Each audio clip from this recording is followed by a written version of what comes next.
ایک سنار نے گلی میں ایک یتیم چھوٹے سے بچے کو گھومتے دیکھا تو سنار بے اولاد تھا، بچے کو اٹھا کے گھر لے آیا۔ 18 سال اس بچے کی پرورش کی، اس کو پالا پوسا، جوان کیا۔ سنار کے پاس وہ دکان پہ چلا جاتا، وہ کئی دفعہ دکان پہ رہتا، کئی دفعہ گھر میں رہتا۔ ایک دفعہ وہ دکان پہ تھا، بچہ گھر تھا، 18 سال کا جوان۔ اس کی بیوی اکیلی تھی، وہ جس نے ماں بن کے پالا تھا اس نے اسی پہ حملہ کر دیا، اس کا بازو بری نیت سے تھاما۔ بیوی چیخی، تھوڑی دیر گزری تو وہ نوجوان پیروں میں بیٹھ گیا، کہنے لگا اماں پتہ نہیں مجھے کیا ہوا۔ شام کو سنار آیا، بیوی چیخنے لگی، چلانے لگی، کہنے لگی آج عجیب بات ہوئی، جس کو میں نے جگر کا خون دے دے کے پالا اسی نے گندی نظر ڈالی۔ سنار محو حیرت ہے، بیوی کا خیال تھا کہ لات اٹھائے گا، ڈنڈا اٹھائے گا، نوجوان کو مارے گا، لیکن وہ رونے لگ گیا۔ اس نے کہا آج اس نے میرا بازو تھاما ہے، جانے کیا کیا ہے۔ پریشان ہونے لگ گیا، سجدے میں گر گیا، کہا تو بتاتا کیوں نہیں؟ تو وہ سنار کہنے لگا اس کی غلطی نہیں، 18 سال کے بعد آج مجھ پر بھی شیطان سوار ہوا تھا۔ ایک عورت آئی تھی، وہ اپنے بازوؤں میں چوڑیاں پہننا چاہتی تھی تو میں نے بھی گندی نظر سے ہاتھ ڈالا تھا، رب کریم نے مجھے فوراً اس کی سزا دی۔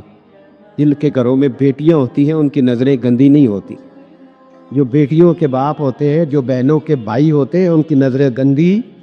اور اگر تو ٹیلی فون کرتا ہے، تو کسی عورت کے ساتھ تعلق رکھتا ہے تو یہ بات لکھ لے، امام فخر الدین رازی 1، علامہ اسماعیل حقی 2، ملا جلال الدین رومی 3، امام خازن 4، امام جلال الدین سیوطی 5 حدیث کے استاد اور محدث لکھتے ہیں کہ اگر تو کسی پر گندی نظر ڈالے گا تو تیرا گھر بچ سکتا، یاد رکھ نہیں بچے، اس لیے کہ تیری نظر ہے، کسی کی بیٹی کو بیٹی سمجھ تاکہ تیری بچی کا پردہ قائم رہے، کسی کی بہن کو، یہ کیا بات ہوئی کہ تو جتنا مرضی گند معاشرے میں پھیلاتا رہے تیرا گھر بچا رہے، یہ کیسے ہو سکتا ہے؟ فَإِنَّ لَهُ مَعِيشَةً ضَنكًا، اللہ فرماتے ہیں زندگی تنگ ہو جائے گی تیرے لیے مشکل، تو ڈھونڈتا پھرے گا کہ میں مرنے کو جگہ تلاش کروں۔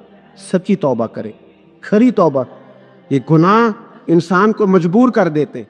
حضرت عبداللہ بن مبارک رحمۃ اللہ تعالیٰ علیہ، ان کے سینکڑوں شاگرد تھے، ایک شاگرد کے انتقال کا وقت آیا تو گھر گئے ملنے، آپ کہتے ہیں میں نے زور لگا لیا پر اس کی زبان پر کلمہ جاری نہیں ہوا، میں اسے کہتا کلمہ پڑھ پر اس کی زبان پر جاری، اللہ اکبر، بہت بڑی نعمت ہے، دعا فرمائیں اللہ ایمان کی موت عطا فرما، ایمان کی موت دے اللہ کریم، ایمان کی موت دے۔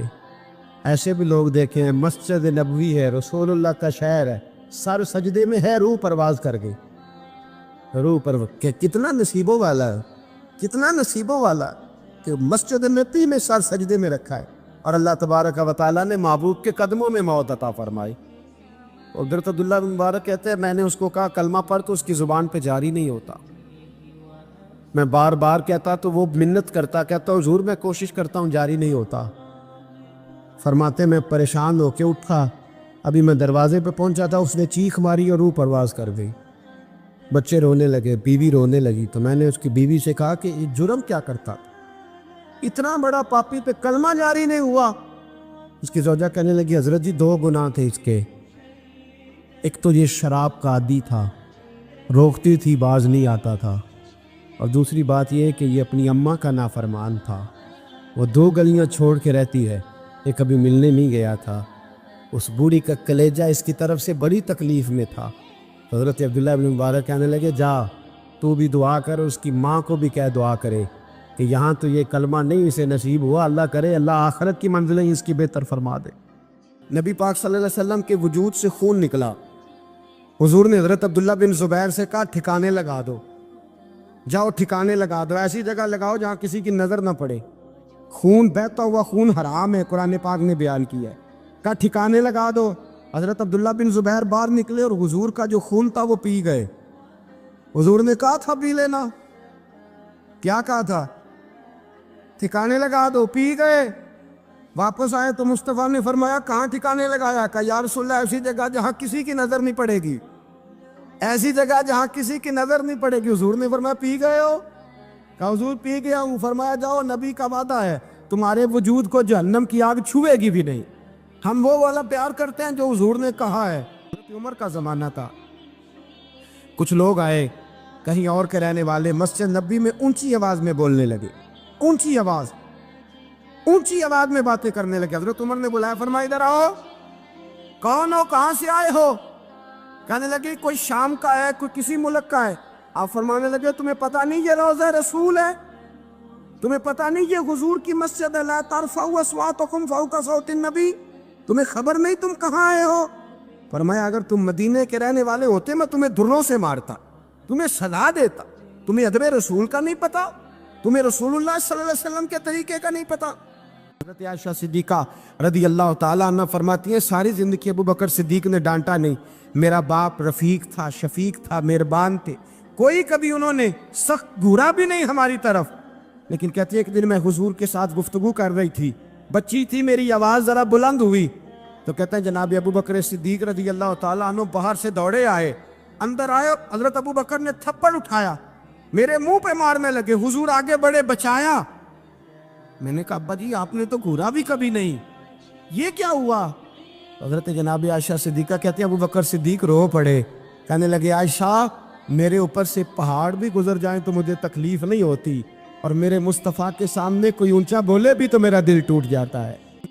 حضرت ام ایمن رضی اللہ تعالیٰ عنہ کہتی ہیں حضور نے پیشاب کیا, طبیعت مبارک قلیل تھی تو لکڑی کے ایک برتن میں حضور نے پیشاب کیا اور کہا اماں جی اس کو باہر رکھائیں, کہیں باہر ٹھکانے لگائیں. حضرت ام ایمن کہتی ہے میں نے اسے ہاتھ لگایا تو میرے وجود سے بھی خوشبو آنے لگی, میرا جسم مہکنے لگا. حضرت ام ایمن کہتی ہے میں باہر جا کے نکال کے دکھاؤ کسی حدیث سے کہ رسول پاک نے فرمایا ہو میرا پخانہ پی جانا. حضرت ام ایمن باہر گئیں, نبی پاک کا پیشاب مبارک پی گئیں, واپس آئیں تو حضور نے فرمایا اماں کہاں رکھا ہے؟ کہنے لگی محبوبہ وہاں رکھا ہے, کسی کی نظر نہیں پڑے گی. حضور نے فرمایا پی گئی ہو؟ کہا حضور پی گئی ہوں. فرمایا جاؤ میرا وعدہ ہے قیامت تک تمہیں پیٹ کی بیماری کوئی نہیں لگے گی, جب تک زندہ رہو گی پیٹ کی بیماری. حضور نے کہا تھا کہ پی جاؤ نا. بھائی یاد رکھے رسول اللہ صلی اللہ علیہ وسلم کے صحابہ جو حضور کی تعظیم کرتے ہیں تو اس کا حکم نہیں دیا نبی پاک, لیکن وہ جانتے جب تعظیم کی باری آئے تو جو بھی کام تعظیم کا ہوگا, جو کام بھی عزت کا ہوگا وہ عزت دی جائے گی. نبی پاک جب پخانہ کرتے تھے نا تو حضرت عائشہ صدیقہ فرماتی ہیں حضور کے پخانے سے کستوری سے بھی زیادہ خوشبو آیا کرتی. اور آپ حضرت انس بن مالک فرماتے ہیں حضور کھیتوں میں پخانے کے لیے جاتے میں ساتھ جاتا, جہاں نبی پاک صلی اللہ علیہ وسلم پخانہ کرتے میں وہاں جا کے دیکھتا تو کوئی شے نہ ہوتی. میں کہتا حضور کہاں گیا؟ اللہ کے رسول فرماتے جب میں پخانہ کرتا ہوں تو زمین کھل جاتی ہے, میرا پخانہ اندر سمو لیتی ہے. حضور کے پخانے اور پیشاب سے کستوری کی خوشبو آتی تھی, کستوری کی خوشبو آتی تھی.